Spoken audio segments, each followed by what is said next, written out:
Hi, I'm Rick Kaler, and thanks for joining me. At the beginning of a new year, many people resolve to do better at managing money. I find these resolutions often focus on past failures and ineffective financial behaviors in an effort to fix what isn't working.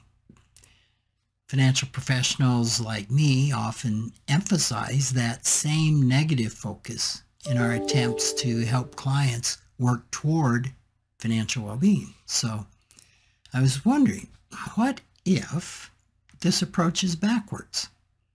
Instead, it might be more effective to start clarifying what financial well-being could look like and feel like.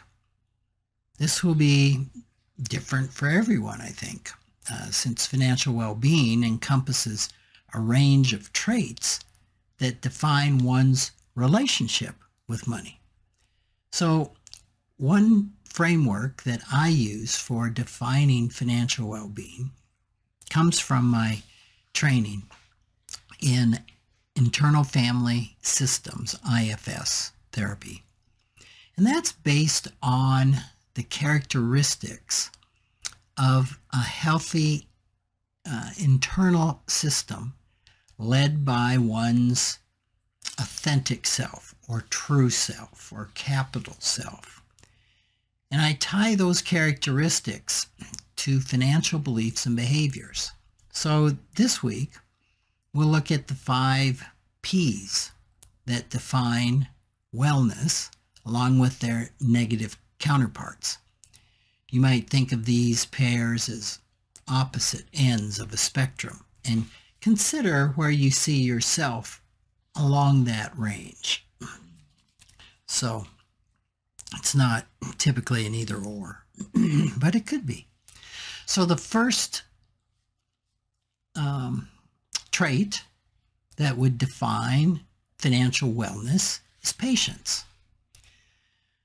So patience would include being fully aware that financial wellness takes time and that setbacks like mistakes and investment downturns are completely inevitable and that long-term thinking is essential. Of course, the opposite of this, you probably have guessed it, is impatience, which would involve expecting immediate financial results with little or no effort, maybe investing in some speculative item like, I guess the popular one today would be electronic digital currencies, Bitcoin and the like. Maybe blaming others or circumstances for setbacks, or shaming yourself when you're not able to make overnight changes in your financial behavior. The second characteristic would be present or presence. And so this is when you're present. You're consciously aware of your current financial situation right now, today, in the here and now, so to speak. You're able to access thoughts, emotions, and sensations that you're having in reaction to your current financial situation without judgment, somewhat of an observer of what goes on internally. You're able to assess the reality of your current financial picture without a lot of undue influence from yesterday's experiences or tomorrow's expectations. The converse of that is distraction. So this is when, obviously, if I'm distracted, I'm not present. Distraction is when thoughts, emotions, and sensations around our money focus on the past or on the future. And it's usually accompanied with a lot of judgment and shame. internally.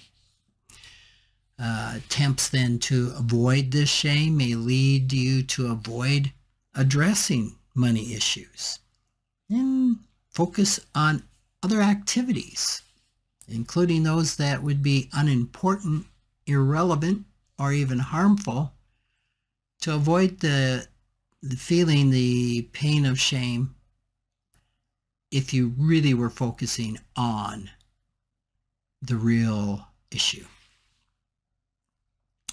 The third is persistence. Persistence would involve maintaining a continual commitment to improving your personal financial well-being and continuing to take action, even in the face of obstacles that inevitably come our way. The opposite would be inaction. A general lack of commitment, lack of motivation to change financially. It's often rooted in fear and shame.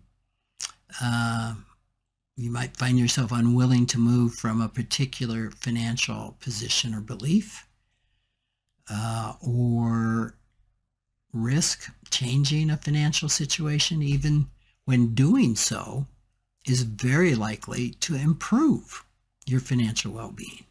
It can be quite confusing to us. The fourth is having perspective.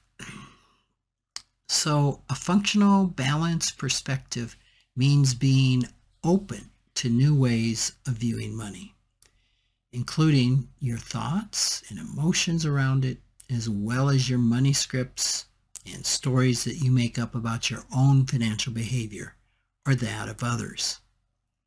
The opposite is narrow-mindedness, which is characterized by a lot of resistance to any exploration of new perspectives on money.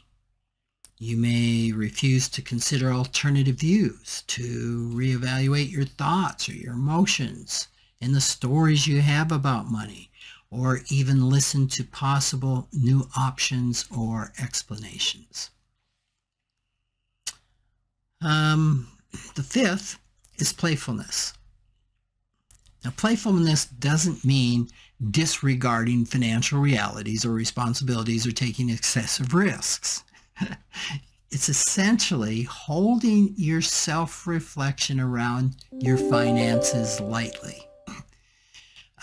Bringing up a spirit of playfulness to your relationship with money can allow you to enjoy saving, giving, and managing your finances in a way that bring you joy. The converse of that, grimness, which is viewing money perpetually as a heavy burden, regarding managing your finances with fearful seriousness rather than as an opportunity to create financial well-being. So I hope you have received some insights from the 5 Ps, and next week we'll continue to explore this topic with a look at the 8 Cs that are also characteristics of financial well-being. Thanks for listening.